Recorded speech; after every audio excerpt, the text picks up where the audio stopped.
Serial actress சுபஹாசினி அவர்கள் சமீபத்துல விபரீத முடிவு எடுத்திருக்காங்க அப்படிங்கிற செய்தி வெளியாகி எல்லோருக்குமே மிகப்பெரிய ஒரு அதிர்ச்சியை ஏற்படுத்தியிருக்கு.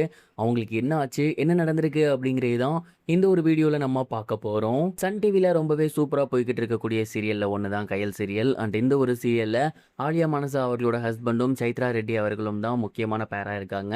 அண்ட் இந்த சீரியல் ரசிகர்கள் மத்தியில மிகப்பெரிய ஒரு வரவேற்பை பெற்றிருக்கு. இந்த ஒரு சீரியல்ல ரொம்ப முக்கியமான ஒரு கேரக்டர் பண்றவங்க தான் சுபஹாசினி அவர்கள். இலங்கையை பூர்வீகமாக கொண்ட இவங்க மாடலிங்ல இருந்து அதுக்கப்புறம் சினிமா இண்டஸ்ட்ரிக்குள்ள வந்து அண்ட் சமீபத்தில் சின்ன திரையில ஏகப்பட்ட சீரியல்கள் பண்ணி வந்துட்டு இருக்காங்க.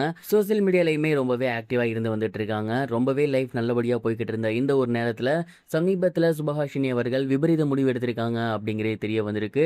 அண்ட் நேத்து அவங்க ஹஸ்பண்டோட அவங்க எப்பவும் போல வீடியோ கால் பேசியிருந்திருக்காங்க. அப்போ அவங்களுக்கும் அவங்க ஹஸ்பண்டுக்கும் மிகப்பெரிய ஒரு சண்டை ஒன்று போயிருக்கு. அண்ட் அந்த ஒரு சண்டை முடிஞ்சதுக்கு அப்புறம் மிகவும் விரக்தியில இருந்த சுபஹாசினி அவர்கள் அவங்களோட ரூம்ல விபரீத முடிவு எடுத்திருக்காங்க அப்படிங்கிறது தெரிய வந்திருக்கு. அண்ட் அடுத்த நாள் காலைல தான் இந்த ஒரு நியூஸ் தெரிய வந்து போலீசார் உடனடியாக அவங்களோட ரூமுக்கு போய் செக் பண்ணியிருக்காங்க. அண்ட் அங்கிருந்து அவங்களோட உடலை கைப்பற்றியிருக்காங்க. பிரேத பரிசோதனைக்கு இப்போ அவங்களோட உடல் வந்து அனுப்பப்பட்டிருக்கு. உண்மையிலேயே அது வந்து தற்கொலை தானா அப்படி இல்லைனா கொலையா அப்படிங்கிற கோணத்தில் போலீசார் விசாரிச்சு வந்துட்டு இருக்காங்க.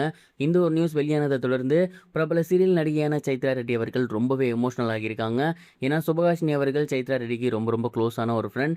இந்த ஒரு செய்தி வெளியான போது இது ரூமர் அப்படிங்கிற மாதிரி தான் நான் நினச்சிருந்தேன். பட் அது உண்மை அப்படின்னு தெரிய வந்ததுக்கு அப்புறம் என்னோட மனசே நொறுங்கி போயிருச்சு.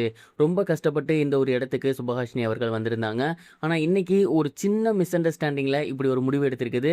உண்மையிலேயே ஏற்றுக்கொள்ள முடியாத ஒன்று. உங்களுக்கு ஒரு பிரச்சனைனா நண்பர்களாகிய நாங்கள் இருக்கோம், எங்ககிட்ட பகிர்ந்துக்கலாம். அதை விட்டுட்டு ஏன் இப்படி ஒரு முடிவு எடுத்த அப்படிங்கிற மாதிரி ரொம்பவே எமோஷனலாக சோசியல் மீடியாவில் போஸ்ட் போட்டிருக்காங்க. சுபஹாசினி அவர்களோட மறைவு தான் இப்போ சோசியல் மீடியா ஃபுல்லாகவே பயங்கர வைரலாக போய்கிட்டு இருக்கு. அவங்களோட மறைவு செய்தி வெளியானதுலேருந்தே தொடர்ந்து ரசிகர்கள் எல்லாமே அவங்களுக்கு தங்களோட கண்டோலன்ஸை பதிவு பண்ணி வந்துட்டு இருக்காங்க. இது ஒரு புறம் இருக்க, பிரபல இளம் இயக்குனரான அஸ்வந்த் மாரிமுத்து அவர்கள் ரீசெண்டாக ஒரு இன்டர்வியூவில் டைரக்டர் முருகதாஸ் அவர்களை பற்றியும் சிவகார்த்திகேயன் அவர்களை பற்றியும் ஒரு சில முக்கியமான விஷயங்கள் ஷேர் பண்ணியிருந்தாரு. குறிப்பாக அவர் என்ன சொல்லியிருந்தாரு அப்படின்னா, ஒரு ஹீரோவோட ரைட்டிங் எப்படி இருக்கணும் அப்படின்னா மதராசி படம் மாதிரி தான் இருக்கணும். ஏன்னா ஹீரோ வந்து பைத்தியக்காரன் அப்படின்னு சொன்னால் ரசிகர்கள் நம்ப மாட்டாங்க. ஆனால் அதே நேரம் ஹீரோ வந்து கொஞ்சம் ஆக்டிங்கும் பைத்தியகாரத்தனமாக இருக்கணும். அண்ட் அவனோட பீக் எலவேஷனும் இருக்கணும். அப்படிங்கிறப்ப அந்த ஒரு கேரக்டரை சிவகார்த்திகேயன் அவர்கள் அவ்வளோ சூப்பராக பண்ணியிருந்தாரு.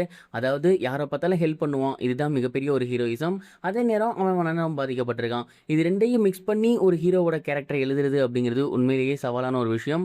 அந்த ஒரு விஷயத்த ஏஆர் முருகதாஸ் சார் ரொம்ப சூப்பராக பண்ணியிருந்தாரு. அண்ட் அந்த ஒரு விஷயத்த அப்படியே ஸ்க்ரீனில் சிவகார்த்திகேயன் அவர்கள் கொண்டு வந்திருந்தாரு. இதுக்கப்புறம் நான் ஒரு படம் பண்ணுறேன்னா இந்த மாதிரியே ஒரு கான்செப்ட் தான் நான் யோசித்து எழுதுவேன் அப்படிங்கிற மாதிரி அந்த ஒரு படத்தை புகழ்ந்து அஸ்வந்த் மாரிமுத்து பேசியிருந்தாரு. அது இப்போ சோசியல் மீடியாவில் ரொம்பவே வைரலாக போய்கிட்டு இருக்கு. இது வரைக்கும் கனெக்டிங் டிவிக்கு சப்ஸ்கிரைப் பண்ணனா மறக்காமல் சப்ஸ்கிரைப் பண்ணிக்கங்க. உடனடி அப்டேட்ஸ் பெறுவதற்கு நோட்டிஃபிகேஷன் பெல்லையும் கிளிக் பண்ணிக்கங்க.